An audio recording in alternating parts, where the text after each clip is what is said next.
Perhaps this is the first town they've visited, maybe the last. Either way, the gods walk among us once more. All they ask is for a glance, and then they grant you bliss, ecstasy, eternity, and devotion, followed by oblivion. I live out in the middle of nowhere, surrounded by nothing. Well, that might be an exaggeration. There are a few houses, the bar where I worked, a gas station, and in the middle of town, where Main Street crosses Pine, there's even a stoplight. I'm not sure what the population was, but it's down to 1 now. Well, 1 human anyway. The gods are still here. Every night, they come to visit me. They offer an end to pain and suffering. They promise I'll never feel alone again. They swear to love and devote everything to me. All I have to do is look, and I want to. I want to look so bad. Maybe it won't be so bad. Maybe it will be worth it. But first, I figured I'd get the message out. This may be a warning or an offer. I suppose that's up to you to decide. It all started a few weeks ago, or maybe it was months. I don't know. One day seems to bleed into the next now. I'm not even certain time is passing at all anymore. Whenever it was, John was the first to discover the old gods. Honestly, at first, I thought he was just screwing around. We all did. John was always the type to take a practical joke too far. So when he came over for poker night, saying things like, guys, the gods have returned. It's amazing. You have to come check it out. No one took him seriously. Honestly, why should we? It didn't even sound like one of his more clever jokes. So when he went around asking a bunch of us to come to check it out, no one listened.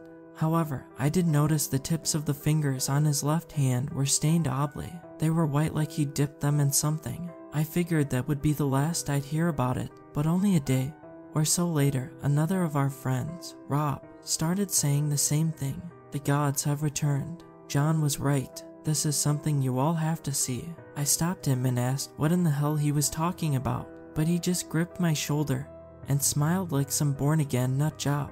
Dude, I'm serious. John was right. The gods have returned. But he didn't mention how beautiful they are. It's something you have to see to believe.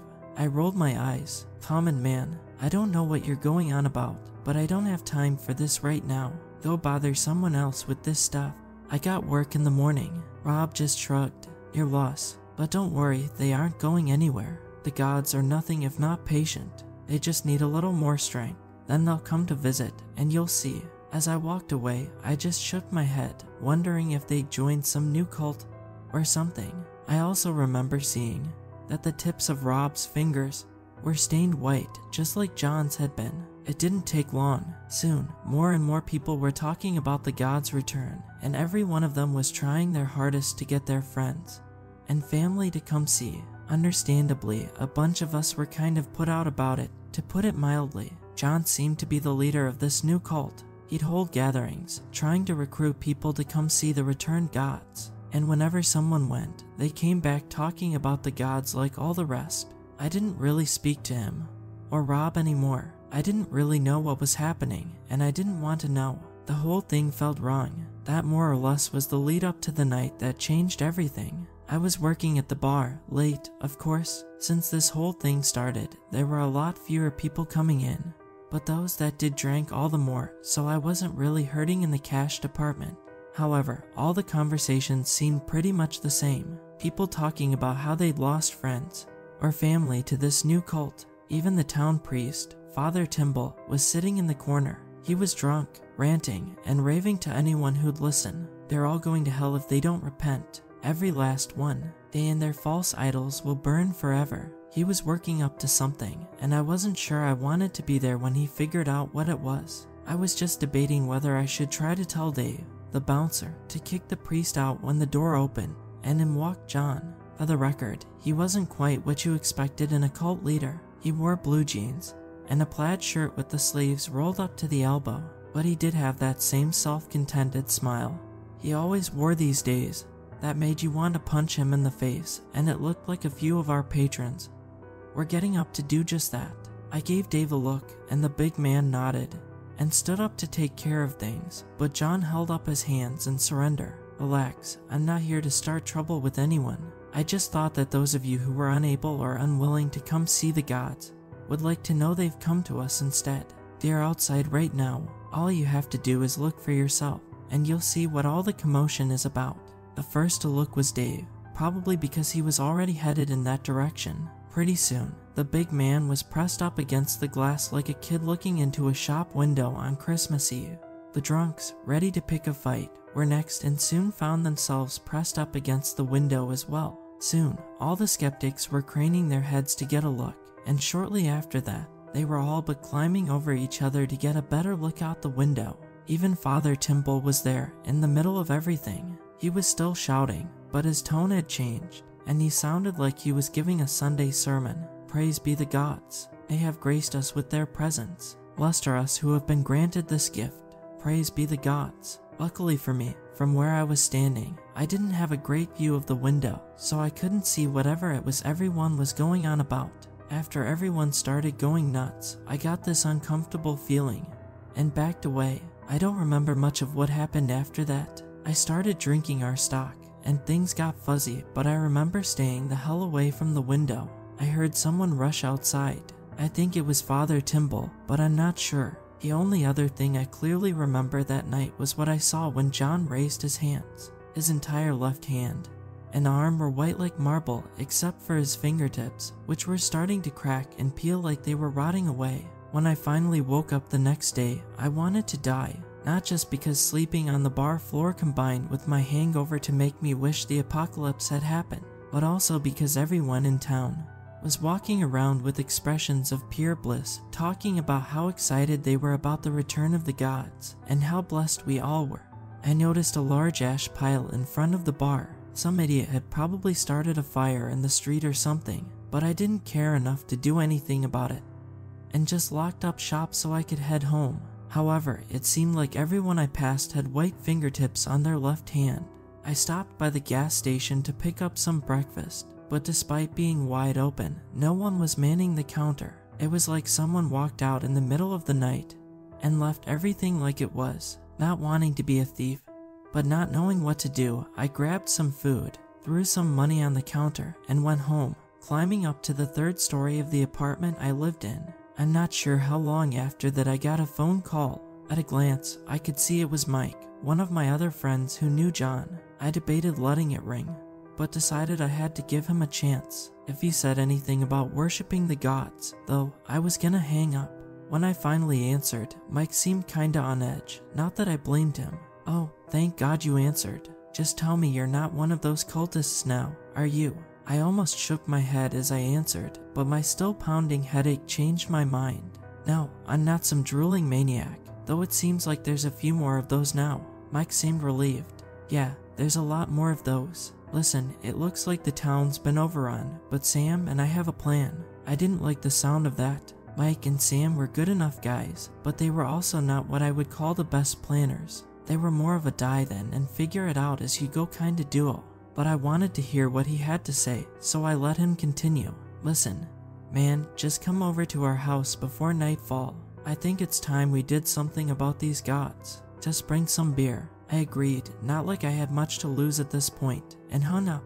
Around 6 in the evening, I knocked on the door, beer in hand, and Mike answered. The dude was geared up in camo like some sort of overweight commando, who knew more about World of Warcraft than urban camouflage. Not that I was any expert, but something told me different shades of green wouldn't help him hide inside his beige house. I looked around, expecting to see Sam in a similar getup, but he was nowhere to be seen. I looked back at Mike. "So what's the plan?" "We cover ourselves in mud to hide from their heat vision." Mike looked surprised. "No, why? Do they have heat vision?" I shook my head. "No, I was just... It doesn't matter." "So what's the plan?" Mike motioned me inside, then walked over to an open window where he had an old rifle against the wall. "Listen, Sam and I were talking, and we think whatever it is they do to change people is kinda like Medusa. You know, from Greek history, you look them in the eye and you get turned. Well, the way we see it, they can't look at both of us at the same time if we're on opposite sides of the street.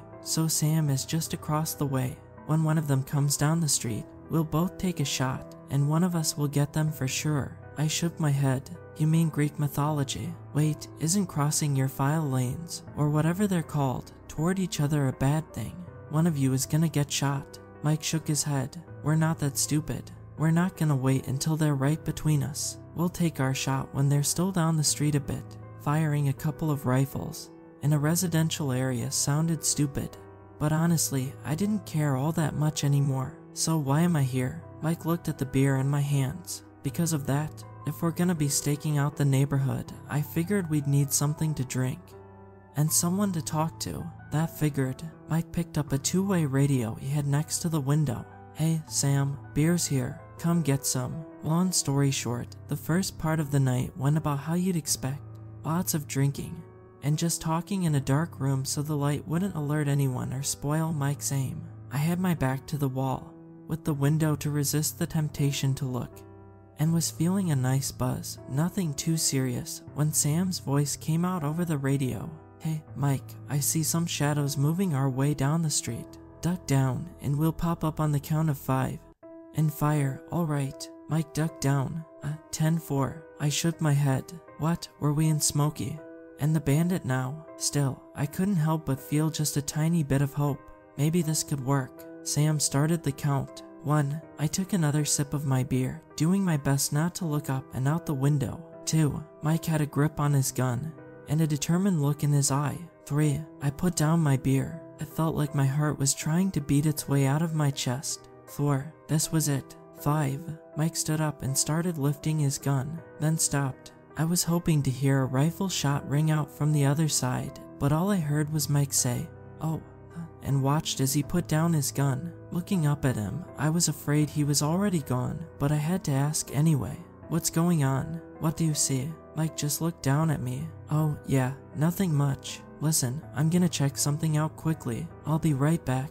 I shook my head. No, man, are you crazy? Stay here. You don't want to go out there. Mike just grinned that same stupid grin John always had these days. Nah, man, it'll be fine. I'll be right back.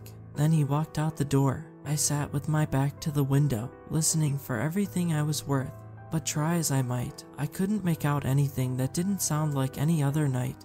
In the middle of nowhere, my heart pounded as 1 minute bled into 2, then 3. My mind was screaming at me to stand up and look out the window to try and see what was going on. But I just sat there and refused to move. I'm not sure how long I sat there alone in the dark. If I had to guess, I'd say it was more than a half hour, less than an hour. Eventually, the fear gave way to boredom, and I finally reached out for my beer. As my fingers touched the can, a voice spoke to me from the open window over my head. It sounded like it was just inches away from the widow. I felt like I could reach out and touch it. Hello. I think my heart actually missed a beat or two as my fear level went from 2 to 10 in a split second. A part of my mind imagined I could feel their breath as they spoke again. It sounded warm and welcoming, almost loving. A piece of my mind pictured a beautiful woman in a gorgeous red dress, but the other part imagined a desiccated mummy with a fox skull where its head should be. No need to worry yourself. We don't bite. Why don't you turn around and take a look? They promise you'll feel better if you do. I didn't know what to say or even what to think. So, instead, I held my breath and willed my heart to stop beating so loud. After a moment, the voice returned, still not willing to look. That's okay. We're patient. Take your time and look when you're ready. Then you'll realize how silly these fears of yours really are. I sat there the rest of the night, frozen in fear. I must have passed out at some point because I was awoken by light streaming through the window. With a start, I hopped to my feet and ran to the door. Mike kept his keys on a shelf next to the door, and I grabbed those before pulling the door open. As I stepped out onto the walkway, I noticed a pile of white ash not far from the door. I had a sneaking suspicion that that was what was left of Mike. Across the road, in front of the other door, was another pile. In fact, looking down the street, there were several. Ignoring the implications, I ran to Mike's car, got in, and turned the ignition. Nothing, not even the sound of the engine trying to turn over. A few more attempts ended the same. I got out and walked around the front of the car, but it seemed fine. I popped the hood, and while I'm no mechanic, everything seemed to be in place. Giving up on this car, I headed across the street, stepped over the ash pile, and tried Sam's door. It was unlocked. I found his keys on the hook he had next to his front door, but his car yielded the same result. Not sure of what to do, I headed home. Some people were walking down the street, all wearing dreamy smiles like they'd had the night of their lives, but there were a lot less than the day before. I ignored them and fumbled for my keys at my front door, only to realize The door was unlocked. I walked in cautiously, unsure what to expect, and found John waiting for me in the living room. He nodded to me. "Hey, man, what's up?" I glared at him momentarily, unsure what to say, so he continued. "Listen, man, I know this all seems weird and all, but trust me, everything is going to be okay." I looked at his left hand, or rather where it should have been. There was nothing there. "That doesn't look okay." John held up his handless arm. "Oh, this is nothing. Practically a paper cut in comparison to what I've been given. Listen, I just want you to know no one will force your hand. The gods have told me you're to be left alone. You can join them when you're good and ready. No one will trouble you until then. Everything is going to be okay."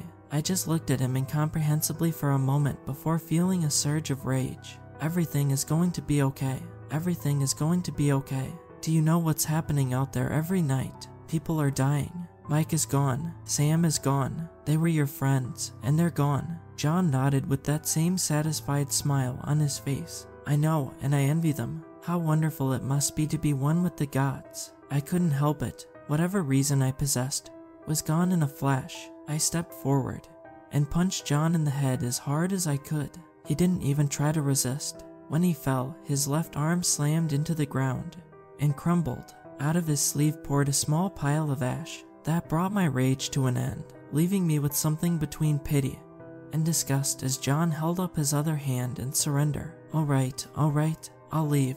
You won't have to worry about me bothering you anymore. Tonight, the gods will accept me and let me know the joy of their embrace. But you'll still be here, all alone. I wonder how long you'll make them wait. I wonder how long you'll punish yourself."